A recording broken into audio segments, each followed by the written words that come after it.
I remember the Tailor's Christmas Eve because of how quiet it was at first. From high above the town, where my sleigh glides along the cold currents of the winter sky, I saw 100 windows glowing with warm light. Families were gathered around tables, candles flickered on sills, and the sound of carols drifted upward on the frosty air. Children laughed, church bells chimed, and smoke rose from chimneys and soft, twisting ribbons. But on one narrow street, near the back of the town, where the houses leaned close together like old companions, there was a little shop with only the faintest light inside. Its sign, once painted bright, had faded with the years. A spool of thread and a needle were carved into the wood, a tailor's mark. I drew the reins and brought my sleigh lower, curiosity tugging at me as surely as the harness tugged at the reindeer. The bells on their collars rang softly, almost shy in the still air. I landed them on a nearby rooftop and stepped down into the snow. From the eaves, I could look straight into the tailor's window. Inside, a single candle burned on a cluttered work table. Bolts of fabric were stacked neatly on shelves, though many of them were down to the last of their length. A coat hung half-finished on a stand, its sleeves pinned but not yet sewn. And there, hunched over the table with his hands folded, sat the tailor. His name was Emil. He was not young, though not yet old. His hair was threaded with gray, his fingers fine and nimble, stained with dye and pricked by years of needles. His trousers were worn at the knees, his shirt patched with such care that the mending was almost invisible. On the chair beside him lay a small, carefully wrapped bundle. On the wall hung a clock that ticked steadily, marking each second of Christmas Eve. Emil stared at the bundle as if he could not decide whether to give it away or hold on to it. "It's not enough," he murmured to himself, "not for her." On a shelf above his head, a faded photograph, edges curled, glass cracked, showed a woman with kind eyes and a little girl between her and Emil. The girl's hair had been tied with a ribbon, her gap-toothed smile wide with joy. That photograph had been taken years ago, before the woman's illness, before the empty space at the tailor's side at supper, before the girl's legs had grown longer and her needs more complicated than ribbons. Tonight, the girl Sophia was 12, almost 13, almost too old, she believed, for toys and childish games, but not too old to hope for something special on Christmas. Emil had hoped too. He had saved every coin he could spare, sewing late into the night, fixing torn pockets, mending coats, letting out hems for children who seemed to grow faster than he could stitch. In his mind, he had imagined many gifts: a music box, a storybook with bright pictures, a fine wool coat in her favorite shade of blue. But business had been poor that year. People patched their old clothes instead of ordering new ones. A large order that might have carried him through the winter fell through when a merchant chose a cheaper tailor in another town. Each time Emil counted his coins, the sum fell short of his dreams. In the end, he had bought a little journal with a plain cover and sewn a soft leather case for it with his own hands. On the front of the case, in careful stitches, he had embroidered a single star. "Too small," he told himself now, rubbing his face. "She has been so brave since her mother died, so patient with my long hours and thin suppers, and I bring her a book and a bit of leather?" He sighed and stood, his joints creaking. From the back room, he heard a soft cough. "Papa," came a voice, thin and weary with a fading cold. "Are you still working?" He opened the door between the shop and the little living space. There, on a narrow bed near the stove, lay Sophia, propped up on a pillow. Her cheeks were flushed, not with fever now, but with the warmth of the fire. Her hair was braided clumsily. She had done it herself that morning. She wore her only dress, washed and mended, the fabric shiny with wear at the elbows. "Not working," Emil said, forcing a smile. "Just thinking. ... She smiled back, though she looked tired. "You always think with your shoulders up by your ears," she said softly. "I can see it from here." He relaxed them at once, and she laughed, a small sound but real. "Try to sleep," he said gently. Tomorrow is Christmas. Her eyes softened with a kind of cautious hope. It's there, will there be? She stopped herself. Never mind. He knew what she wanted to ask. Will there be a surprise? Will there be enough food? Will it feel like Christmas used to? When Mother sang while we decorated the little tree? There will be something, he said carefully. I promise you that. She nodded and turned onto her side, watching the fire until her eyes drooped. When her breathing slowed and settled, Emile slipped back into the shop and sank into his chair again. That is the trouble, he whispered to the candle. There will be something, but will it be enough? The clock ticked on. Outside, the snow fell more thickly, muting the sounds of the town. I stepped away from the window and leaned against the chimney, thinking, I cannot make gold appear in a poor man's pocket. I cannot erase sorrow with a sweep of my hand. But there are other things I can do. I reached into my sack. Now, people imagine my sack holds toys and sweets, and it does, of course. Wooden trains, dolls, puzzles, books, oranges, nuts.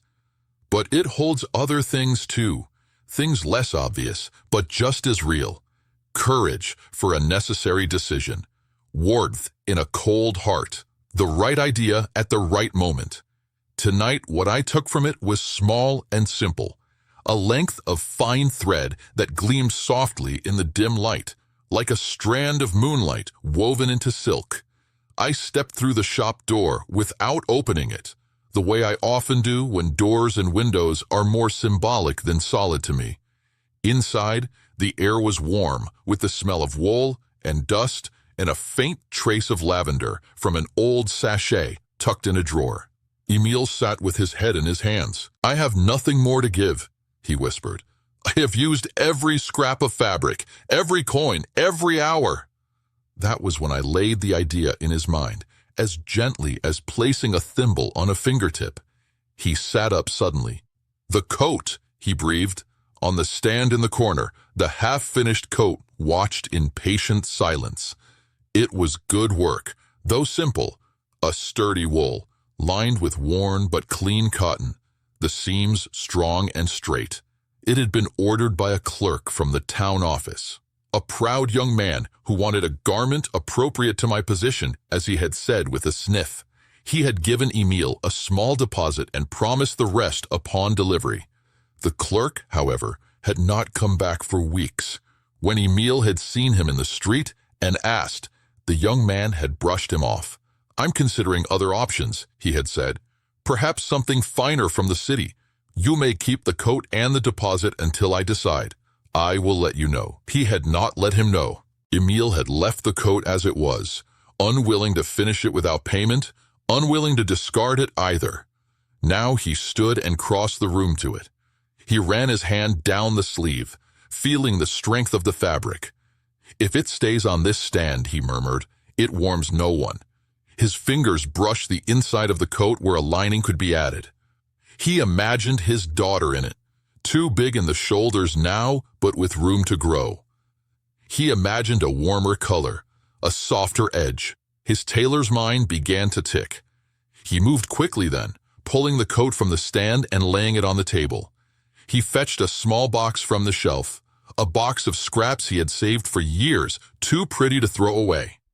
A strip of dark blue wool, deep as the evening sky. A bit of soft red cloth, the color of berries. A narrow length of ribbon, faded but still bright at the center. And then he saw the thread. He did not know how it had gotten there. A spool he had never seen before, fine and smooth, the color of pale silver. It lay in the scrap box as if it had always been waiting for this moment. He picked it up, marveling.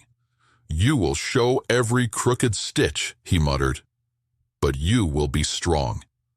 I smiled. He worked. The candle burned lower, but he was used to sewing by poor light. His needle flashed in and out of the cloth, guided by hands that had stitched away a lifetime. He turned the dull gray coat into something else, a worn, sturdy garment with a new lining in soft blue, a collar edged in red, and little stars embroidered along the cuffs in that fine, gleaming thread. They were not perfect stars.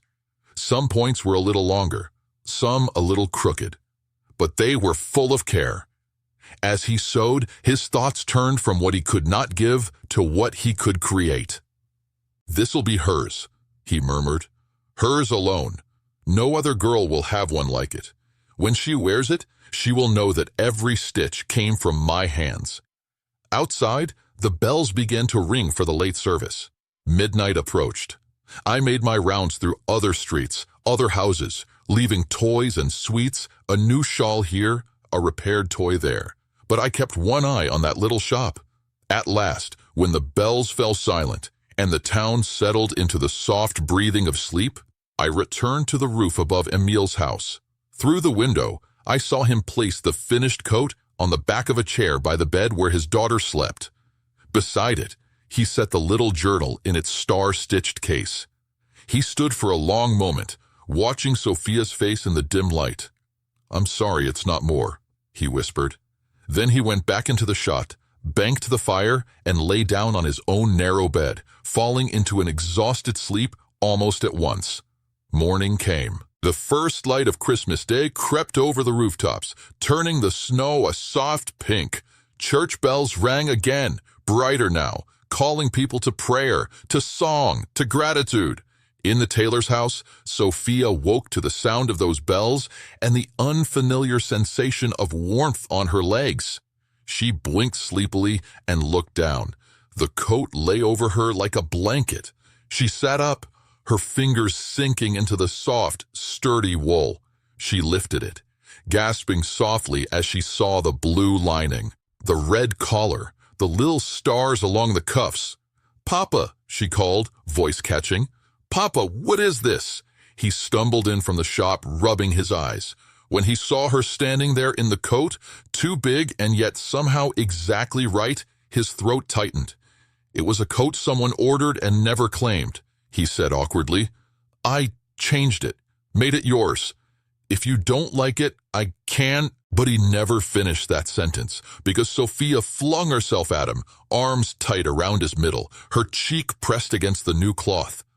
"I love it," she said fiercely. "It feels like a hug I can wear." "Did you make the stars?" He swallowed hard. "Yes," he said. "They are not very straight." "They're perfect," she replied. "They look like the ones we used to draw on the window with soap when Mama was here. Remember?" He did. He remembered very well. "And this?" she asked, noticing the little bundle on the chair.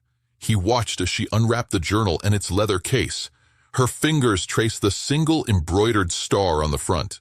"You always tell me stories about the people whose clothes you mend," she said softly, "about the baker with the missing buttons and the little boy who tears every knee of every pair of trousers." He smiled despite himself. "He does. Now I can write them down," she went on, "and my own, and yours, and hers." She glanced at the photograph of her mother on the wall. "This is not only a book, Papa. It's a place to keep us." The meal sat down heavily, overcome. He had spent the night worrying that what he had to give was small. Now, seeing it through her eyes, he understood that small things, offered with love, were larger than they looked. From the sky, I watched them sit together by the stove, sharing a thin but flavorful soup, laughing over memories, planning the stories that would go into the new book. I watched as Sophia shrugged on her coat later that morning and stepped out into the snow, the stars on her cuffs catching the pale winter sun. The neighbors noticed. One asked where she had gotten such a fine, unique garment. Soon, others came to the tailor's shop, not out of pity, but out of admiration. "I do not have much fabric," Emil told them honestly, "but I have thread and time, and I can make things that last." That winter was still not easy. There were still thin nights and worries and work that tired the bones. But there was also something new, a sense that what he could do was, after all, enough. I have seen many rich gifts in my journeys. I have seen glittering toys and feasts that groan under their own weight. They have their place. But I remember the tailor's Christmas Eve, because it reminds me, and perhaps you, that the truest gifts are often stitched together from what we already hold: our time, our skill, our attention, our willingness to turn not enough into "this is what I can give." So if you ever feel that your own offerings are too small this Christmas, think of Emil and his coat, of a girl wrapped in her father's care, of crooked little stars shining bravely on worn wool. Remember that love, honestly given, is never measured in coin alone. I will be out there as always, watching over rooftops and peeking through windows. And when I see someone staying up late to finish a handmade gift, or cooking a simple meal with care, or writing a few heartfelt words in place of something grander, I will think of the Tailor's Christmas Eve and smile. Merry Christmas, my friend. May whatever you have to give, however modest it seems, be received as warmly as that coat. And may you discover that in the eyes of love, it is already more than enough.